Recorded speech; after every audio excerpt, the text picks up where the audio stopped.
On today's episode, we're going to be discussing how to install your RaceChip on a 2018 VW Passat. Before installing the RaceChip, please wait until your engine is cool enough to work on.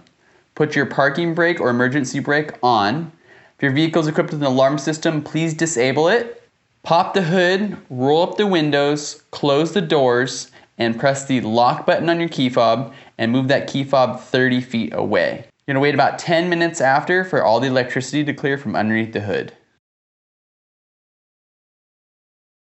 We're going to begin the installation by first removing the plastic engine cover. There will be 2 grommets on either corner to simply pull up to remove. If you have an A and B connection on your harness, connection A will be down here on the turbo inlet pipe right behind the radiator and the fans. You can see the top of it right there. And your B connection will be nice and easy to get to right here front and center on the motor. And for the C connection, you'll connect right here to the camshaft position sensor.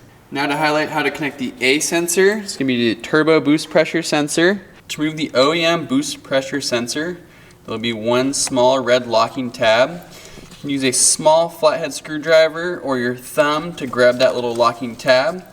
After you've pulled that locking tab and it clicks, you'll push down and pull back on the sensor to remove it.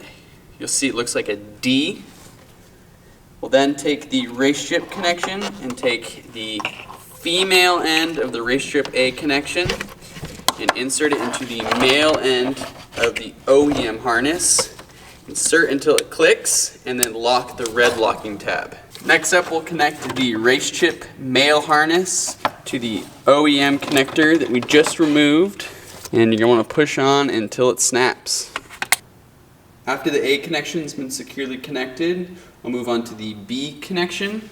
Again, the B connection will be right here in the front of the motor on the manifold pressure sensor. To remove, you're going to pull back on the gray locking tab until it clicks. Press down and gently pull back. Make sure you're pulling on the plug and not the wires. You don't want to yank those out. We'll take that OEM male connection to the RaceChip female connection.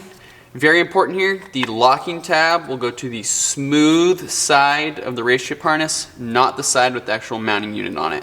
So smooth side into the locking tab, wait till it clicks, then lock it with the gray locking tab. Same application applies to the OEM sensor. Go directly in with the locking tab facing up, wait till it clicks, and snap to lock. And for the C connection, we're going to remove the camshaft sensor back here in the back. Again, you're going to pull back on the gray locking tab until it clicks, and then press down and pull back. Bring it over the top of this little rail so it's easier to access. You're going to take the female end of the RaceChip wiring harness. Again, smooth side is the same side the gray locking tab will go on. Push until it clicks and lock down with the gray locking tab. And for the male end of the RaceChip connection, right back onto that same OEM sensor, push on until it clicks, press the gray locking tab until it's on there, and you can always give it a little check to make sure it's on there snug. With the wire connections all made and secure, next up is to zip tie the excess line. Now it's very important that when you're zip tying, if you're zip tying anything around anything electrical, to not do it too tight. You don't want to pinch any of the electrical wires. This also applies to fluid lines as well. And when you route the cable, you want to make sure you avoid any of the hot or moving parts so nothing burns or melts. Now trim the excess ends of the zip ties off of each zip tie. Next up is to mount the RaceChip in place.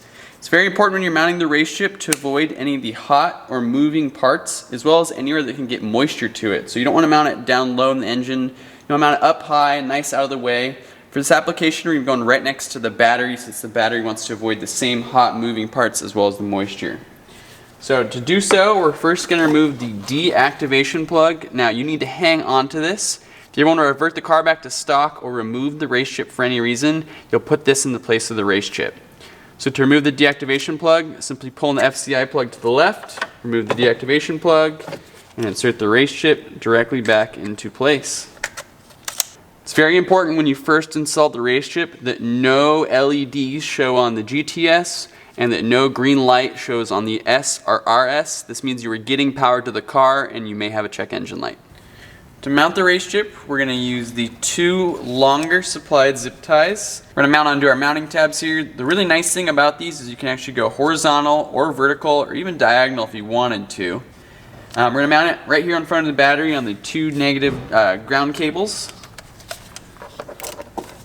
So feed these 2 behind and pull tight.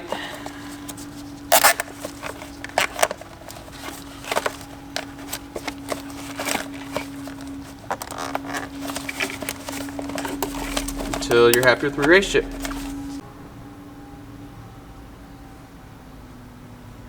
Last but certainly not least, we're going to put the engine cover back on. Same way we removed it. Find those 4 rubber grommets in either corner, gently press down. Start in the default setting of the RaceChip for the first time you test drive the car. If everything works great, you can then move the RaceChip to the next level up. Be aware that the car needs some time to adapt before releasing the full performance upgrade. Now, get out, drive, and enjoy your RaceChip.